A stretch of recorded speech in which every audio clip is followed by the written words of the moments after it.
Programa Ponto de Vista com Nelson Freire. Oferecimento: Sistema Fé Comércio RN, trabalhando para o desenvolvimento do RN. Consórcio Eldorado, seu sonho sem juros. Ligue 4008-6868. Sicredi, gente que coopera, cresce. Incor, experiência que faz história. Realize, otimizando resultados para a sua empresa.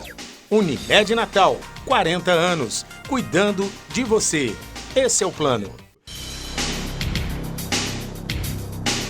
O ponto de vista de hoje recebe um jornalista experiente, dono de uma extensa folha de serviços na sua profissão, principalmente na área do jornalismo e assessoramento político, e que participou como testemunha de relevantes momentos da história política do Rio Grande do Norte.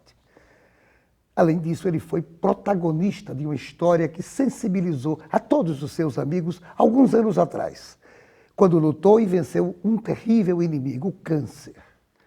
Essa luta foi retratada num livro onde ele contou toda a guerra travada com a doença, da qual saiu vitorioso. Membro de uma família de políticos da vizinha São Gonçalo do Amarante, na Grande Natal, que já deu prefeitos, vereadores e deputados, ele preferiu continuar fiel à sua profissão e, por isso, não enveredou em caráter definitivo naquela outra seara. É com muita satisfação que eu recebo hoje Paulo Tarcísio Cavalcante, que vai nos falar da sua vida profissional, do jornalismo político de ontem e de hoje e da sua experiência vivida na batalha ferrenha contra a doença.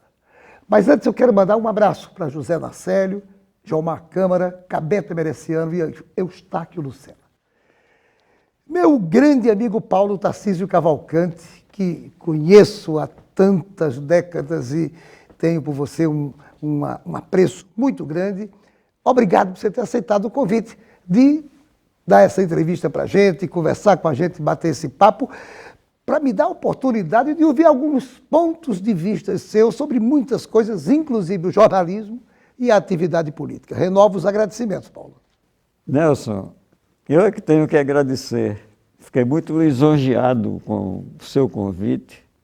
Sou um admirador seu, desde os seus tempos de deputado estadual e agora, nesse novo estágio de vida como homem de comunicação, que você tem feito um trabalho de muito valor, de muita importância e de muita relevância, procurando trazer para os seus telespectadores uma visão daquilo que está acontecendo, não apenas na nossa cidade, no nosso estado, no nosso país, no mundo.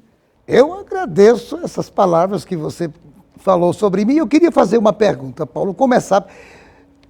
Quando você começou a ser jornalista, a exercer essa atividade do jornalismo? A convicção que eu tenho é que eu nasci para ser jornalista. Desde pequeno que eu me dedicava a fazer jornaizinhos de classes, né? Mais tarde, no seminário de São Pedro, tive a oportunidade de aprender com duas figuras fantásticas e que muito me ensinaram na vida. Na época, era o cônego Nivaldo Monte, depois Monsenhor, depois bispo auxiliar, depois arcebispo de Natal, que foi meu diretor espiritual no seminário, e era jornalista e me ensinou bastante. E um amigo meu que também estudava comigo, era seminarista comigo, já bem adiantado, depois ordenou-se sacerdote. Alguns anos depois fez uma opção por deixar o ministério, mas que também me ensinou bastante como jornalista, como intelectual, como professor, que foi o meu amigo professor Itamar de Souza. E lá no seminário nós tínhamos o serviço de rádio, que era a amplificadora do seminário, né?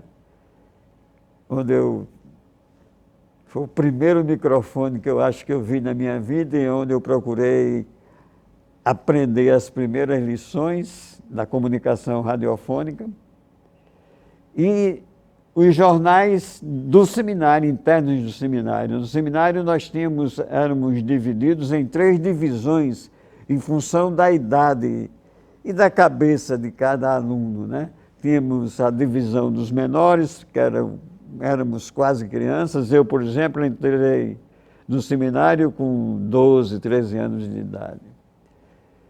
E na divisão dos menores nós tínhamos um jornal chamado Intrépido. Nome sugestivo. Intrépido. Na divisão dos maiores, o nome do jornal era, por coincidência, imagino eu, não sei se foi uma cópia ou se foi coincidência. Era o mesmo nome do jornalzinho, também manuscrito, que há anos atrás o doutor Aloysio Alves fazia também em Angicos. Clarim era o nome do jornal na divisão dos maiores.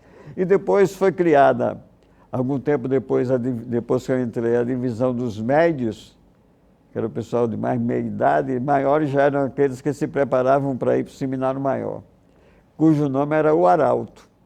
Eu fiquei no seminário até 1960, que aprendi lá, aprendi a escrever, aprendi a ter interesse em buscar notícias. E em 63, 64, eu fiz um concurso para locutor na antiga Rádio Poti, mas enquanto estava estagiando na função de locutor, comecei a ajudar o pessoal que trabalhava no departamento de radiojornalismo. Eu terminei me dedicando mais ao radiojornalismo do que à locução. Foi um período de bastante aprendizado que eu tive na Rádio Poti, aprendendo com amigos já com bastante experiência, como Rui Ricardo, como Genar Vanderlei, como Ademir Ribeiro, como Almeida Filho. Então, foi esse o meu primeiro passo, minha primeira experiência, minha primeira chance na comunicação jornalística. E, como naquela época era muito difícil se fazer o jornal impresso, as notícias locais, os repórteres locais davam conta do recado, mas para receber notícia nacional, meu amigo... Era problemático, era realmente. Demais. Tanto que a forma mais prática que havia naquela época era de você ouvir as grandes emissoras do Sul em ondas curtas, a gente que preparava os noticiários da terra. Na parte nacional, a gente ouvia e gravava os noticiários e depois do gravador retirávamos aquelas notícias que tinham alguma relevância também para a gente e assim a gente construía os nossos informativos, cujas cópias eram encaminhadas, no nosso caso, para o Diário de Natal, para serem utilizadas. Nos primeiros tempos, quando eu comecei, o diário só saía à tarde. Então, as notícias que a rádio divulgava pela manhã saíam à tarde no Diário de Natal. Quando o diário passou a ser matutino, ele passou a divulgar no outro dia as notícias que nós divulgávamos na rádio no dia anterior. Foi aí que eu comecei. Aí que você começou. Você mostrou agora como é que começou. Começou ainda muito jovem, a partir de 63, 64, foi que você começou a se familiarizar com as coisas, Rádio Poti, Diário de Natal. Como profissional. Já como profissional. Agora, você deu uma ênfase muito grande à questão do jornalismo político anos depois. A pergunta é, o que é que encantou você no jornalismo político? E quando você começou a ver que essa era uma vertente que lhe chamava mais atenção? Não foi de imediato, não. Para que o jornalismo político aparecesse na minha vida, foi preciso que eu passasse 5 anos em Brasília, trabalhando no Correio Brasiliense, não como jornalista político. Eu era editor do Caderno de Cidades do Correio Brasiliense quando cheguei lá. Mas depois de um certo tempo, fui convidado pelo então editor de política, que era o atual senador Edson Lobão, para ser o editor executivo dele, o repórter especial da editoria política e o editor executivo dele. Lobão tinha uma coluna na segunda página do Correio Brasiliense, muito respeitada, porque na época ele era muito amigo, antes dele entrar na política, ele era muito amigo do então presidente do regime militar, o general Ernesto Geisel, que dava sempre para Lobão as notícias mais importantes, avaliava o quadro do cenário nacional com ele, e na sua coluna Lobão sempre refletia o pensamento oficial do Palácio do Planalto. Eu na rua, para começar a desenvolver a minha atividade na área, ele me acompanhou diversas vezes aos gabinetes mais importantes, ele me apresentou ao então presidente da Câmara, que era o deputado Nelson Marquesan, me apresentou ao então presidente do Senado, que era o senador Magalhães Pinto, ele me apresentou aos grandes jornalistas da época, Carlos Castelo Branco, Vilas Boas Corrêa. Ele me dizia, é preciso que você conheça essas pessoas, para que essas pessoas passem a validar aquilo que você escrever. Você vai passar por um período de aprendizado e de adaptação ao estilo do jornalismo político, e durante esse período você não vai poder assinar suas matérias, mas você já pode começar a fazer matérias avaliativas, fazer matérias interpretativas, mesmo que com certo cuidado, porque elas não vão poder ser assinadas, mas você já pode e procurar conversando com essas pessoas para saber qual a interpretação que elas têm, qual a repercussão que elas dariam aos pontos de vista que você defendeu. Quando você começou a assinar as primeiras matérias? Pois é, aí certo dia, quando eu abro o jornal, está lá na coluna do Edson Lobão, de alto a baixo, que a coluna dele era de alto a baixo, não sei se você se lembra daquele tipo de matéria como tinha a coluna do Carlos Castelo Branco no Jornal do Brasil. Era uma coluna que começava no alto da página e terminava no pé da página, né? Aí tinha lá uma matéria que eu tinha feito no dia anterior e lá assinada como Edson Lobão. Eu digo, essa matéria é minha. Eu fiquei feliz da vida, né? Puxa, então, se ele colocou como sendo dele, é porque aprovou o que eu escrevi. Aí, quando eu cheguei na redação, a primeira preocupação dele foi realmente me chamar para explicar porque tinha publicado a coluna e tinha ele mesmo assinado. Eu digo, olha, primeiro eu assinei porque bati palmas para o que você escreveu, mas eu assinei porque você é um desconhecido. Não adiantava botar aqui seu nome na minha coluna se você...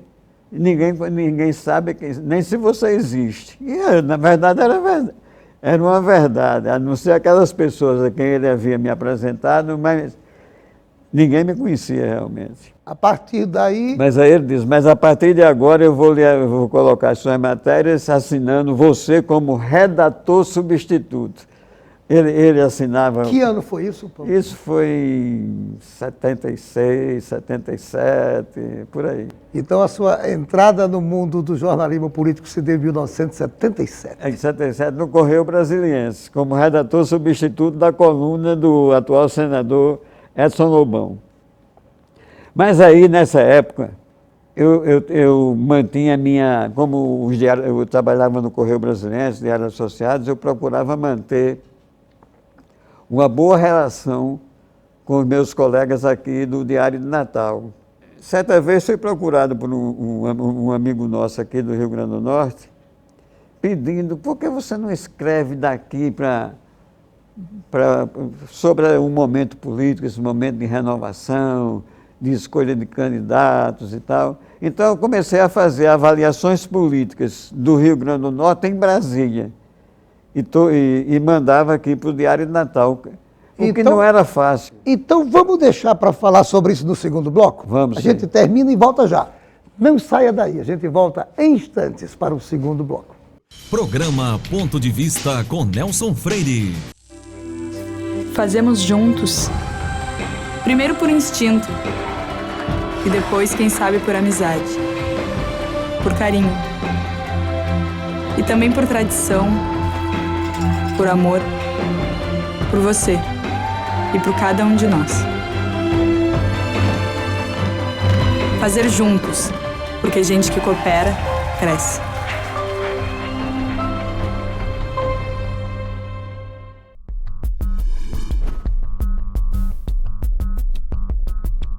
Com uma infraestrutura moderna, o Senac oferece mais de 30 opções de cursos no segmento de saúde. Pioneiras no Rio Grande do Norte, as habilitações técnicas em áreas como podologia e estética são diferenciais da instituição.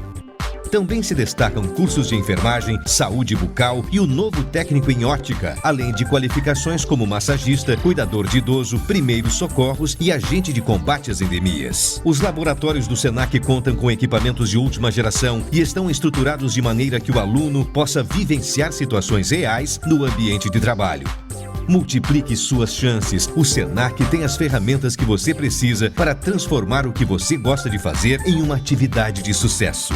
Senac, uma instituição do Sistema Fé Comércio RN.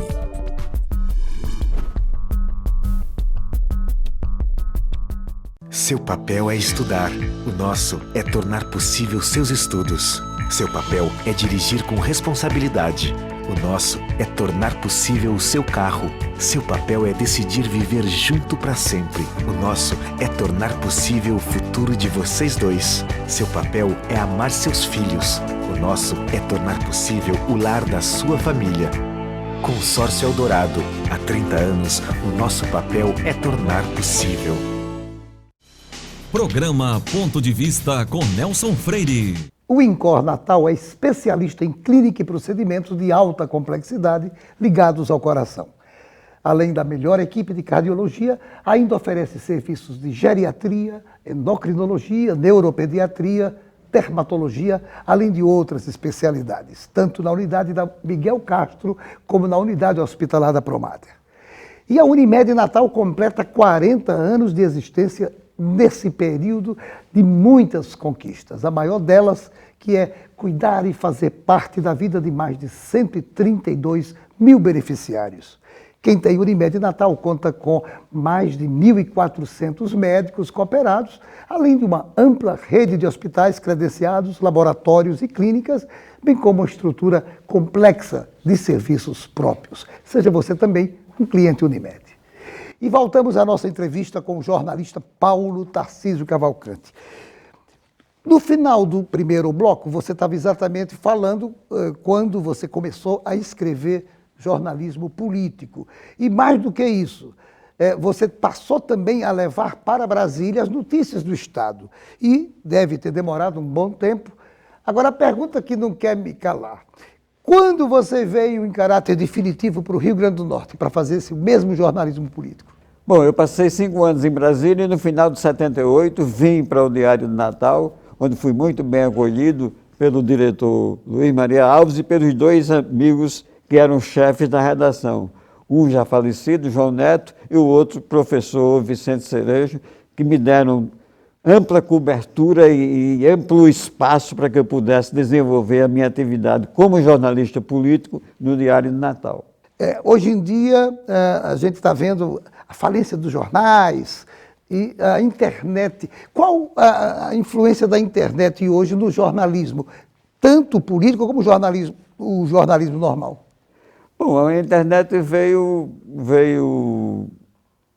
trazer uma contribuição muito grande para a comunicação, ela facilita a comunicação. Hoje uma coisa acontece do outro lado do mundo, a gente sabe aqui na mesma hora. Antigamente, às vezes, demorava dias, semanas até, para que a gente tomasse conhecimento. Agora, do ponto de vista empresarial, a internet começou a invadir espaços que antes eram privativos dos jornais impressos. Para você ter uma ideia, quando eu cheguei aqui no Diário do Natal, uma das glórias do diretor do jornal Diário do Natal, o senhor Luiz Maria Alves, era que do faturamento do jornal, o poder público respondia por apenas 5%. Quer dizer, era um jornal que podia decantar a sua independência, porque o grosso do faturamento dele não vinha do poder público, vinha da venda avulsa e vinha da publicidade. Paulo, você teve exatamente também uma incursão na política. Você é de uma família política, a gente disse inclusive na abertura do programa, seu pai foi prefeito, e você teve um momento que também foi induzido a entrar na política. E depois você desistiu da política. Foi quando e por que você optou para continuar no jornalismo? Não, na verdade, o jornalismo sempre foi a minha paixão. Eu trabalho em jornal, se for preciso, às 24 horas do dia, em qualquer setor do jornal, não apenas no jornalismo político.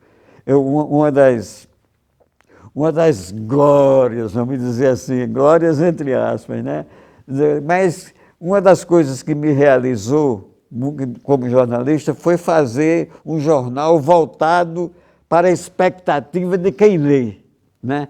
Então, por exemplo, eu trabalhei até 84 no Diário do Natal, depois voltei outras vezes, mas em 85 eu fui fazer um trabalho na Tribuna do Norte.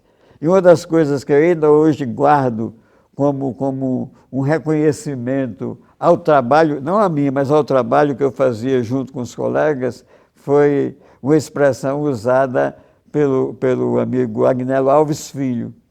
Ele, uma vez, reclamando do tipo de jornal que eu fazia na Tribuna, disse: bom era quando você estava no diário, que a gente ia dormir, doido para acordar no outro dia para ver a manchete que você estava dando na capa do Diário do Natal. Isso realmente, para quem trabalha no jornal, pensando em atender a expectativa do leitor, é um gesto de reconhecimento que eu ainda hoje agradeço a Agnelinho pela generosidade de ter feito essa avaliação do trabalho que eu fiz no Diário do Natal. Hoje você está com um blog, você hoje faz jornalismo na própria internet. Eu não gosto muito da internet, eu gosto do jornalismo mais apurado, e às vezes a internet é uma coisa muito imediatista, né? Blog também, o meu blog eu procuro... Eu não tenho estrutura para realizar o blog, eu não gosto de ficar publicando notícias que os outros já publicaram. Então eu dou mais uma notícia, às vezes porque quero ajudar a divulgação daquele fato que eu estou noticiando, ou então para externar um ponto de vista ou outro, que antes eu já externava com mais frequência. Hoje, talvez a experiência me ensinou que realmente existe um ditado que é marcante na vida da gente: em boca fechada não entra música. Eu prefiro que tenha minha boca mais fechada para não correr o risco de uma moça me pegar de surpresa e entrar. Mesmo assim, vou lhe fazer uma pergunta um pouco capciosa. O que é que você acha do atual momento político brasileiro? É um momento extremamente delicado, penoso até para mim, né? Eu vejo... É muito importante o momento em que o Brasil está vivendo. Eu acho que a sociedade brasileira está toda mobilizada e atenta à luta contra a corrupção. Mas uma coisa que me chama a atenção é o seguinte: muitas vezes a gente nem percebe o que está acontecendo.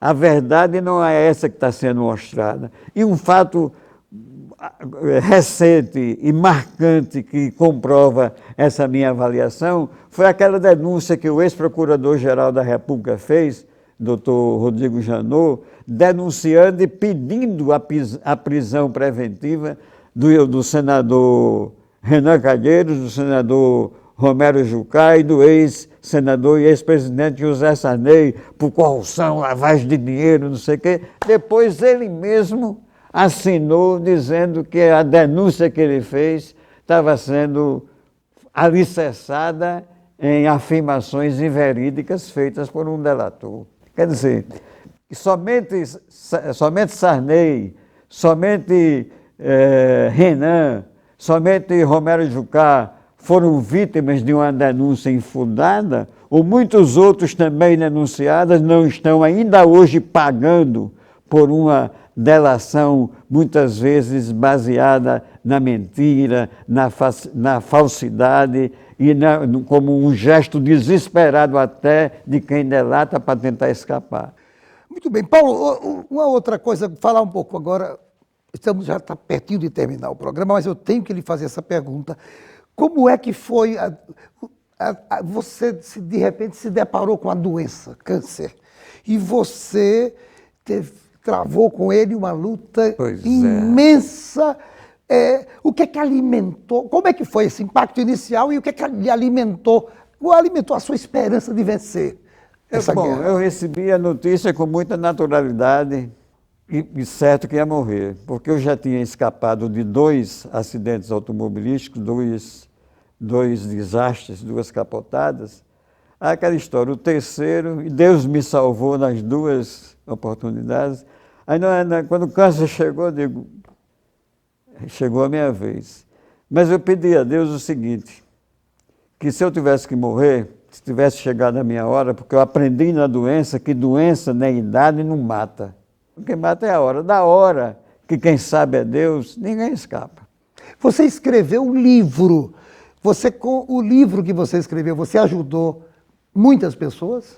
Pelo menos foi essa a minha intenção, porque quando eu adoeci, eu procurei procurar na internet alguma coisa que me desse uma réstia de esperança. Não achei. Eu digo, se eu escapar, eu vou contar cada momento que eu passei, cada momento de dúvida, cada momento de medo, cada momento de incerteza, para que as pessoas que vierem a passar pelo que eu estou passando saibam que se eu passei, se enfrentei e se deu certo para mim, dá para todas as outras pessoas também.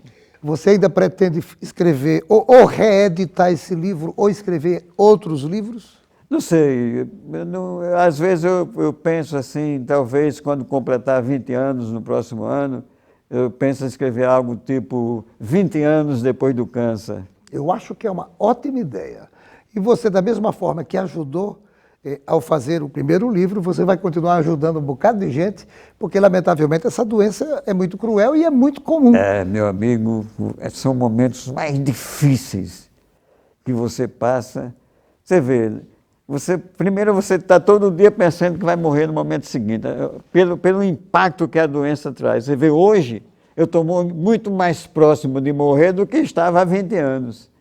Mas há 20 anos eu vivia com medo permanente, esperando que a qualquer momento a hora chegasse. Agora, a qualquer momento a hora vai chegar, mas eu não tenho a preocupação que tinha quando estava dominado efetivamente por essa doença terrível, que foi eu agradeço muito a Deus por ter me dado a oportunidade de tê-la enfrentado, as condições que Ele me deu para que eu pudesse enfrentar o tratamento, a força que Ele me deu para que eu não amofinasse e ficasse deitado até me ficar entrevado numa cama. Ele me deu muita força e me protegeu bastante, cuidou para que as coisas acontecessem e eu recebesse o tratamento devido para que, afinal, eu pudesse contar a história aqui para você. Que beleza. Paulo Tarcísio, eu teria muitas outras perguntas, porque conversar com você é muito bacana, porque você tem história para contar. Você não contou quase nada. O programa é muito rápido, infelizmente temos que terminar. Eu só tenho que realmente lhe agradecer. O tempo é muito rapidinho. Eu quero agradecer porque você falou do jornalismo, você falou da política e você, encerrando o nosso ponto de vista, você falou sobre a sua luta contra o câncer. Realmente é uma história bonita. Isso eu sei que, ao conversar com você, e tenho certeza que o nosso telespectador também gostou muito de ouvir. Mais uma vez, muito obrigado por essa chance de entrevistar você hoje no meu programa. Eu que agradeço, Nelson, foi uma honra estar aqui com você. Peço desculpas a você e aos telespectadores, porque em alguns momentos eu me alonguei bastante e não pude lhe proporcionar a chance de dar um melhor andamento a essa entrevista. Não, foi excelente e muito obrigado mais uma vez. E a você, meu amigo, minha amiga, telespectador, obrigado pela sua audiência. E a certeza de que no próximo Ponto de Vista traremos outro assunto do seu interesse. Programa Ponto de Vista com Nelson Freire. Oferecimento: Sistema Fé Comércio RN, trabalhando para o desenvolvimento do RN. Consórcio Eldorado, seu sonho sem juros. Ligue 4008-6868. Sicredi, gente que coopera, cresce. Incor, experiência que faz história. Realize, otimizando resultados para a sua empresa. Unimed Natal, 40 anos, cuidando de você. Esse é o plano.